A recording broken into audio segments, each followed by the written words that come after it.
আমাদের এখানে কিন্তু মানে লেবারদেরকে দুবেলা খাওয়ায়। আর সেটা খাওয়ানো হচ্ছে সকালে হালকা একটা টিফিন দিয়ে দেয় আর দুপুরে ভাত দিয়ে দেয়। ভাতটা লেবারদের মর্জি মতোই খাওয়ানো হয়।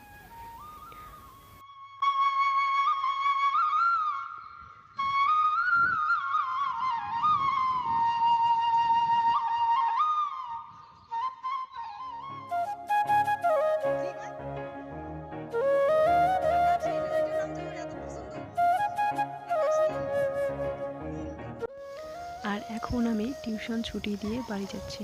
দেখো বন্ধুরা, আমি যে জমি থেকে আলু নিয়ে গিয়েছিলাম একটু আগে, সেই জমিটা তোমাদেরকে খুব সুন্দর করে ভিডিও করে আমি দেখাচ্ছি।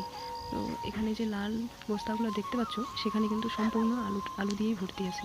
আর কয়েকদিন পরে এই সারা জমি একদম লাল বস্তা দিয়ে ভরে যাবে। সেটা হচ্ছে আলুর জন্য, কারণ আমাদের এদিকে সবাই আলু করে।